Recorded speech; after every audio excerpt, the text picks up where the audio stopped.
Découvrez les titres du Free Comic Book Day France. Ça a lieu samedi sur originalcomics.fr et bien entendu dans la boutique à Paris au 49 rue La Cépède. Et oui, du coup, nous avons évidemment, nous sommes partenaires de l'opération et nous avons tous les comics en très grande quantité pour pouvoir nourrir tout le monde. Le Free Comic Book Day américain, il aura lieu plus tard. Donc on en reparlera. Donc cette année, il y a 2 Free Comic Book Day pour le prix là. Alors, énormément de titres de qualité. Je vous propose aujourd'hui de découvrir les titres qui seront disponibles en ligne à partir de minuit dans la nuit de vendredi à samedi prochain et en boutique à partir de 11 h la semaine prochaine. Voilà, donc passez nous voir en boutique, il y aura plein de trucs. En plus, ce sera l'occasion de partir avec un petit omnibus, vous pourrez repartir la saga du clone, vous pouvez repartir avec les comics que vous voulez. Il y a plein de choses. Alors, chez Panini, il y a un flipbook avec le Spider-Man de J.J. Abrams et Sarah Pichelli.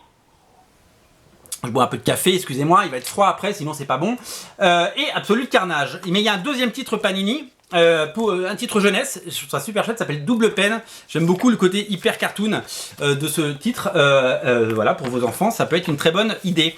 Chez Urban, on frappe fort avec le premier numéro de Batman Curse of the White Knight, la saison 2 de Batman White Knight par Sean Murphy. Chez Delcourt, c'est double dose avec Bone en couleur. Et ouais, Bone en couleur. C'est marrant parce que moi j'ai lu Bone, j'ai Bone, mais je l'ai en noir et blanc. Parce qu'à l'époque c'était en noir et blanc et que ça fait longtemps que je l'ai. Et Blade Runner en comics, voilà, une nouveauté Delcourt à ne pas rater avec des publicités derrière pour les futurs titres qui sortent. Chez Lady Mechanica, on frappe fort avec le premier numéro de la nouvelle série, le nouveau comics qui sort en octobre en version française. Ça s'appelle Sangré, c'est dessiné par à la fois Joey Benitez qui fait les premières pages et Brian Ching, un autre dessinateur qui dessine très bien. Donc c'est la première fois que on fait appel à un autre dessinateur. Évidemment, Comics Initiative a fait un magnifique ouvrage consacré à Alan Moore avec une couverture de Laurent Lefebvre. Bloodshot, évidemment, magnifique aussi, énorme, plein de pages chez nos amis de Bliss Comics.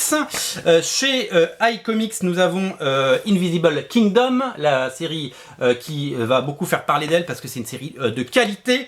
Nous avons également chez Bliss Comics, nous avons également Princesse à découvrir, un titre très différent de ce qu'ils font d'habitude, mais plutôt sympa. Nous avons 40... alors là, regardez la taille du truc. Alors, il est petit en taille, mais il est super chouette. Regardez, ça s'appelle Mind MGMT, c'est la série de Matt Kindt. Oui, la série de Matt Kindt qui est disponible chez Monsieur Toussaint Louverture, un éditeur qui depuis 2 ans nous régale pour le Free Comic Book Day.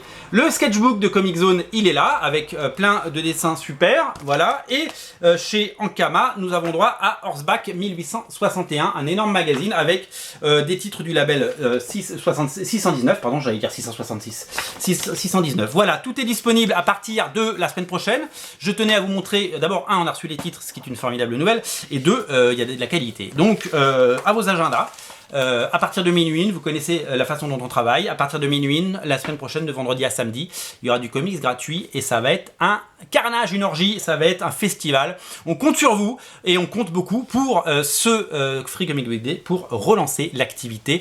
Évidemment, après ces 2 mois de confinement qui ont fait beaucoup de mal et surtout pour faire venir du monde en boutique parce que la boutique, et vous le savez peut-être, après 2 mois de fermeture totale et un chiffre d'affaires de 0 €, fait un mois de, je peux vous le dire, un mois de juin à moins 15%, les clients ne sont pas revenus. Voilà, donc c'est un peu dommage, mais le Free Comic Book Day va corriger tout ça. On se voit très bientôt pour ce Free Comic Book Day incontournable. Salut!